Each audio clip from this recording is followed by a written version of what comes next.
Welcome back to the channel. और आज हम लोग मैक्रो इकोनॉमिक्स का चैप्टर नंबर 2 कंटिन्यू करने वाले हैं, इवन कंप्लीट करने वाले हैं।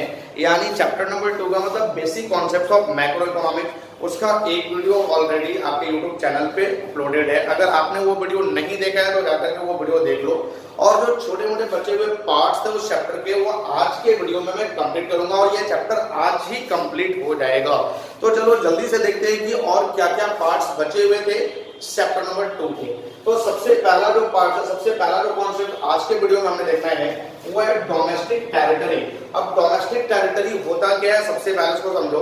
तो अगर नॉर्मली आप किसी पर्सन से ये पूछोगे कि what do you mean by domestic territory, तो उसका डेफिनेशन क्या है कि domestic territory means the political frontier of country. यानी किसी भी कंट्री का जो पॉलिटिकल फ्रंटियर होता है उसको हम लोग बोलते हैं डोमेस्टिक टेरिटरी। तो ये बस बेसिक सा नॉर्मल डेफिनेशन है। बट हमारा इकोनॉमिक्स क्या बताता है कि जो पॉलिटिकल फ्रंटियर है किसी भी कंट्री का, वो तो हमारा डोमेस्टिक टेरिटरी है ही, लेकिन उसके साथ साथ कुछ और भी हैं जो इस डोमेस्टिक टेरिटरी का पार्ट बन जाएंगे। तो कौन कौन से और जो चीजें हैं जो डोमेस्टिक टेरिटरी का पार्ट बन जाएंगे, सबसे पहले वो समझते हैं। तो यहाँ पे 5 पॉइंट हमने लिखा है और ये पांचों ही पॉइंट्स हमारे डोमेस्टिक टेरिटरी का पार्ट बन जाएंगे, ये इकोनॉमिक्स बताता है। तो चलो जल्दी से समझते हैं कि ये पांचों है क्या जो हमारे डोमेस्टिक टेरिटरी का पार्ट बनेंगे। सबसे पहले मैं लेता हूं टेरिटोरियल वाटर। अब टेरिटोरियल वाटर क्या है कि सपोज कि ये हमारा कंट्री है इंडिया, ये हमारा इंडिया है।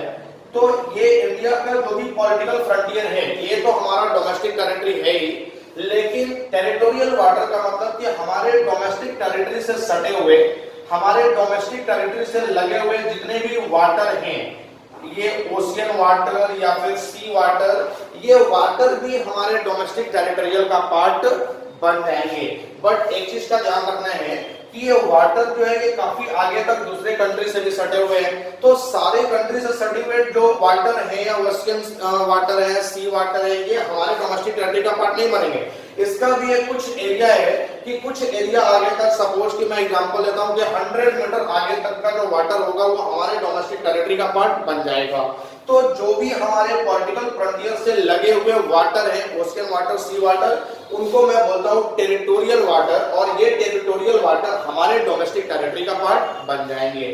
नेक्स्ट हमारा क्या है, मिलिट्री एस्टेब्लिशमेंट लोकेटेड अब्रॉड। अब ये मिलिट्री एस्टेब्लिशमेंट लोकेटेड अब्रॉड क्या होता है कि सपोज ये इंडिया है और यहाँ पे ये श्रीलंका है, ये श्रीलंका है। अब यहाँ पे क्या है कि कुछ इंडियन सोल्जर्स जो हैं वो ट्रेनिंग करने के पर्पज से श्रीलंका में अपना एक कैंप लगाए हुए हैं, यहाँ पे अपना एक खुद का कैंप लगाए हुए हैं और वो श्रीलंकन सोल्जर्स के साथ मिलकर के कुछ ट्रेनिंग कर रहे हैं, कुछ प्रैक्टिसेस कर रहे हैं। तो उस केस में ये जो कैंप हमने श्रीलंका में लगाया है, हमारे सोल्जर्स ने ये कैंप जो श्रीलंका में लगाया है, ये इंडिया के डोमेस्टिक टेरिटरी का पार्ट बन जाएगा।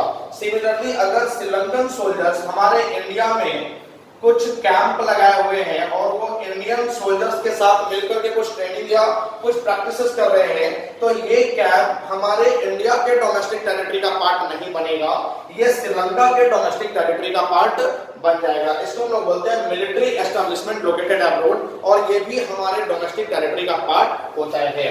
उसके बाद नेक्स्ट हमारा एम्बेसी। एम्बेसी क्या होता है कि अब सपोज कि कुछ इंडियंस हैं जो श्रीलंका में टूर के लिए गए हुए हैं या श्रीलंका में कुछ विजिट करने के पर्पज से गए हुए हैं, तो इंडियन लैंग्वेज और श्रीलंकन लैंग्वेज दोनों में काफी डिफरेंस होता है। अब इंडिया के जो लोग श्रीलंका में गए हुए हैं उनको वहां लैंग्वेज को लेकर के या किसी और मैटर्स को लेकर के कुछ प्रॉब्लम क्रिएट हो सकता है। तो इनके प्रॉब्लम को सॉल्व करने के पर्पज से इंडियन गवर्नमेंट यहाँ पे अपना एक ऑफिस एस्टैब्लिश करती है और इस ऑफिस को हम लोग एम्बेसी बोलते हैं।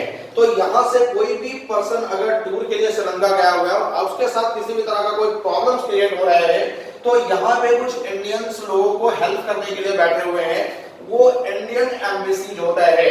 तो यहाँ जो इंडिया की गवर्नमेंट श्रीलंका में अपना एम्बेसी लगाई है, ये इंडियन एम्बेसीज हमारे इंडिया के डोमेस्टिक टेरिटरी का पार्ट बन जाएगा, ये श्रीलंका के डोमेस्टिक टेरिटरी का पार्ट नहीं बनेगा।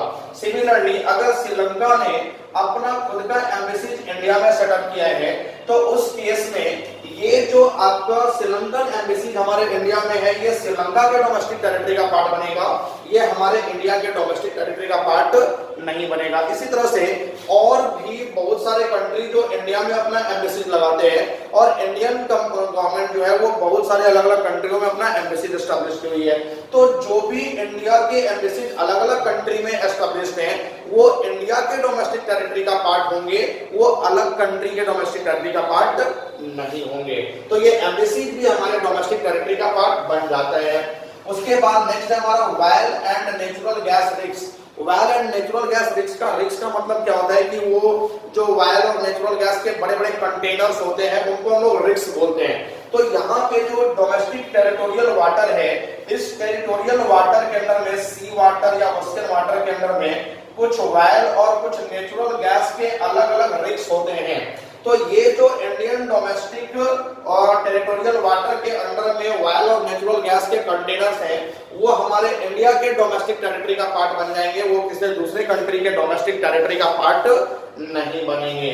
और लास्ट हमारा है ship and aircraft owned and operated by normal resident, कि हमारे कंट्री से जो भी सटे हुए डोमेस्टिक टेरिटोरियल वाटर है, इस वाटर में हमारे कुछ शिप्स रन कर रहे हैं या इस एयर में कुछ हमारे एयरक्राफ्ट लैंड कर रहे हैं, एयरक्राफ्ट रन कर रहे हैं।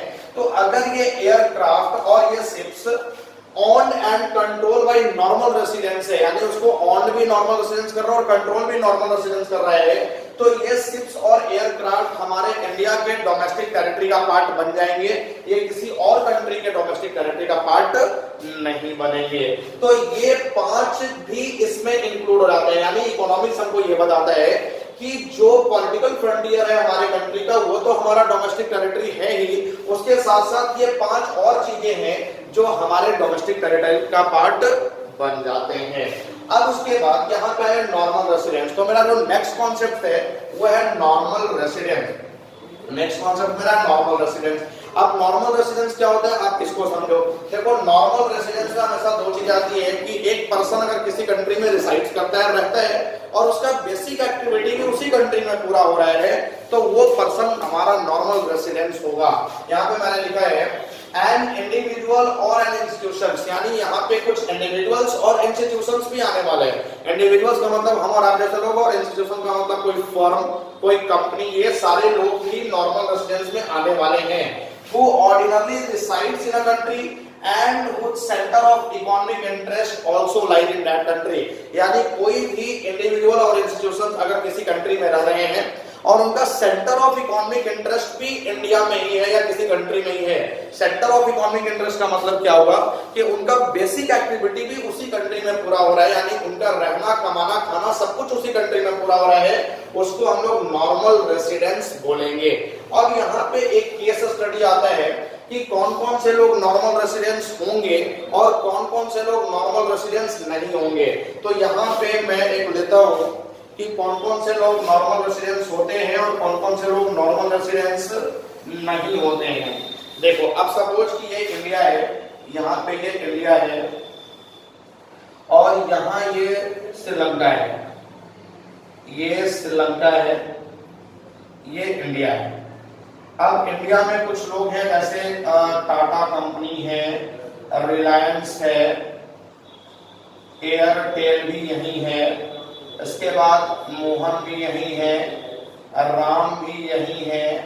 इसी तरह से कुछ बाहर के क्रिकेटर्स आए हुए हैं जैसे मैथ्यूज आए हुए हैं, मैथ्यूज है। इसके बाद यहीं पे आपका विराट कोहली है, विराट कोहली है, सचिन तेंदुलकर है, और इधर कुछ ये रोहित शर्मा है, केएल राहुल है,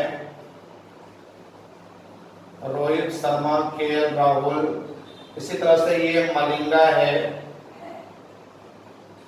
और इधर आपका कुछ वो कोई और भी क्रिकेटर है जैसे ये शेन वॉर्न हो गए, शेन वॉर्न हो गए। इधर आपका ग्रीन स्मिथ है। इस तरह से कुछ लोग हैं। अब यहाँ पे केस स्टडी में आपको ये बताएगा कि आप ये बताइए कि कौन कौन से नॉर्मल रेसिडेंस हैं और कौन कौन से नॉर्मल रेसिडेंस नहीं है। तो ये 2 कॉन्सेप्ट पे काम करता है कि आप किसी भी कंट्री में, सपोज इंडिया का एग्जांपल है, तो आप इंडिया में रिसाइड कर रहे हैं और आपका जो बेसिक एक्टिविटी है वो भी इंडिया में ही पूरा हो रहा है। यानी आपका सिंपल बेसिक एक्टिविटी का मतलब एक कॉन्सेप्ट आप एग्जांपल में ले लो कि आपका मन भी इंडिया में ही लगता है। अब जैसे मैं बात करूं यहाँ पे टाटा कंपनी, तो टाटा जो है वो इंडिया में ही है और इसका मन भी इंडिया में ही लगेगा।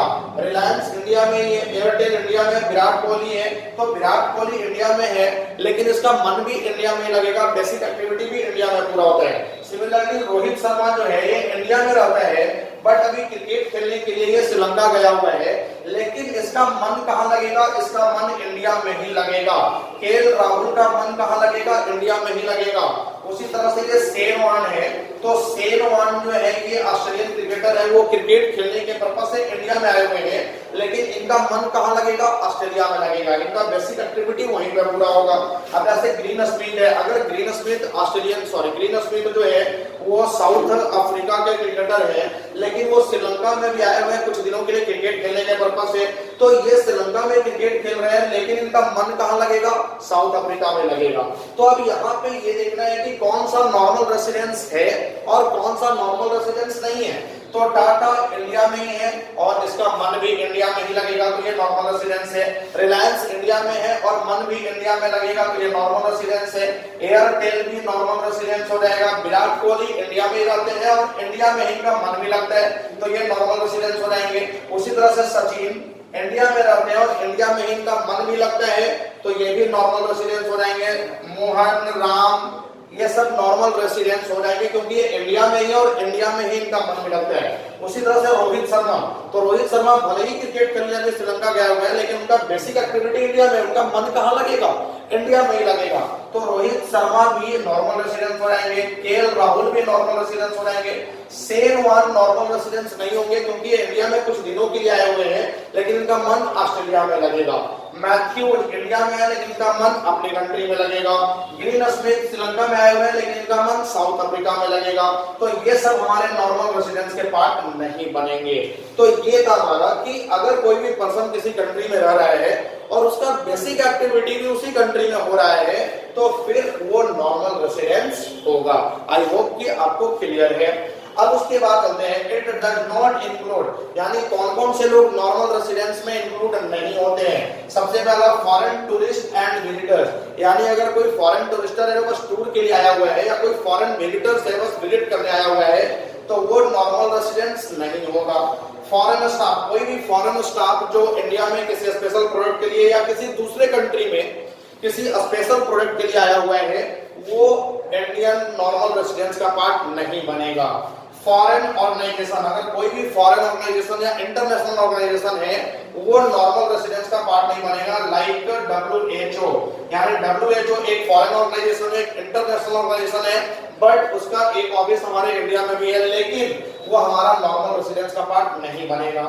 एम्प्लॉई ऑफ फॉरेन ऑर्गेनाइजेशन, अगर किसी भी फॉरेन ऑर्गेनाइजेशन या इंटरनेशनल ऑर्गेनाइजेशन के कोई एम्प्लॉई है, तो वो नॉर्मल रेसिडेंस के पार्ट नहीं बनेंगे।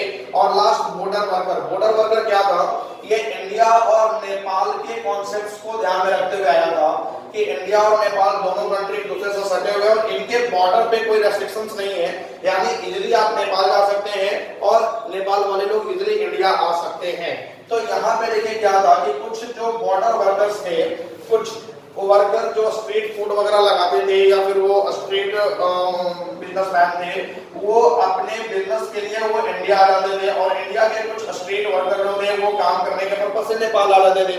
अब ये दिन भर इंडिया में काम कर रहे थे और वापस से अपने कंट्री नेपाल रिटर्न हो जाते हैं, और कुछ इंडिया वाले लोग नेपाल में काम करने के पर्पस से आते हैं और वापस से ये शाम में काम करने के बाद नेपाल इंडिया में लौट जाते हैं। तो उस केस में अगर कोई भी नेपाल का पर्सन इंडिया में काम कर रहा है, उसका बेसिक एक्टिविटी इंडिया में हो रहा है, लेकिन उसका मन कहां लगने वाला है, नेपाल में लगने वाला है, तो वो वर्कर हमारे इंडिया का नॉर्मल रेसिडेंस नहीं होगा।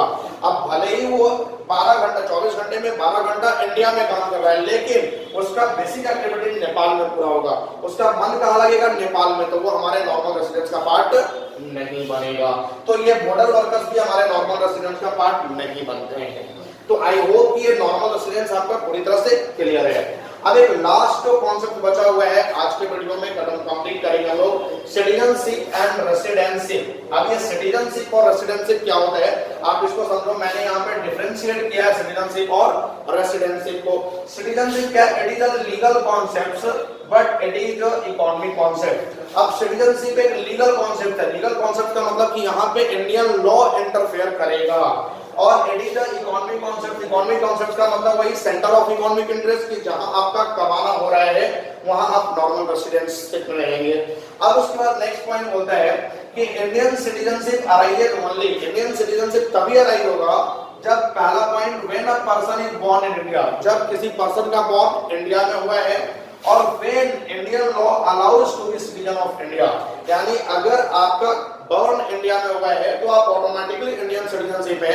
और अगर बॉर्न इंडिया में नहीं हुआ है तो इंडियन लॉ अगर अलाउ कर रहा है आपको इंडियन सिटीजनशिप के लिए, then you are the citizenship of India. तो ये दो क्राइटेरिया को कंप्लीट करना होगा कि एक तो या तो पर्सन का बॉर्न इंडिया में हुआ हो या फिर इंडियन लॉ उसको अलाउ कर रहा हो कि आप इंडियन सिटीजन हैं, तो you are the citizen of India. But residentship में क्या है, ये इकोनॉमिक कॉन्सेप्ट है। इकोनॉमिक कॉन्सेप्ट का मतलब कि अगर आपका बेसिक एक्टिविटी किसी कंट्री में पूरा हो रहा है, यानी सेंटर ऑफ इकोनॉमिक इंटरेस्ट अगर इंडिया में है, then you are the Indian residentship. तो इसमें क्या बोल रहा है next point, the Indian residentship arises only. Indian residentship तभी अराइज हो सकता है when a person ordinarily resides in India, जब कोई एक पर्सन ऑर्डिनरली इंडिया में रिसाइड्स कर रहा है, रह रहा है, या when centre of economic interest lies in India, जब सेंटर ऑफ इकोनॉमिक इंटरेस्ट उसका इंडिया में है। लेकिन यहाँ पे ध्यान रखना है कि ये मोर देन 1 ईयर कॉन्सेप्ट पे काम करता है। मोर देन 1 ईयर कॉन्सेप्ट का मतलब कि अगर आप 1 साल से ज्यादा समय तक इंडिया में रह रहे हैं या इंडिया में ही आपका सेंटर ऑफ इकोनॉमिक इंटरेस्ट है बस 1 साल से ज्यादा समय तक के लिए, तो आप इंडियन रेसिडेंशिप कहलाएंगे। तो ये था सिटीजनशिप एंड रेसिडेंशिप। आई होप कि आपको अच्छे से क्लियर है। अगर इसके बाद भी कोई डाउट रह जाता है तो आप कमेंट सेक्शन में मैसेज करो, आपका डाउट वहीं पे सॉल्व किया जाएगा। आप इसका नोट्स बनाओ और ये चैप्टर्स का रिवीजन भी करना स्टार्ट कर दो, क्योंकि ये चैप्टर आपका कंप्लीट हो चुका है। और बहुत जल्द मंडे को मिलेंगे हम नए चैप्टर के साथ, यानी chapter number 3 the national income के साथ। तब तक आप इसका नोट्स बनाओ, इसका एनसीईआरटी का लैंग्वेज पढ़ना बिल्कुल भी मत भूलना, और आप अपना रिस्पॉन्सिबिलिटी बिल्कुल मत भूलना। वीडियो को लाइक और शेयर करते रहो ताकि सारे लोगों तक ये इंफॉर्मेशन पहुंच जाए कि एक ही चैनल पे अकाउंट्स, बिजनेस स्टडी और इकोनॉमिक्स सारे सब्जेक्ट्स अवेलेबल है। Thank you.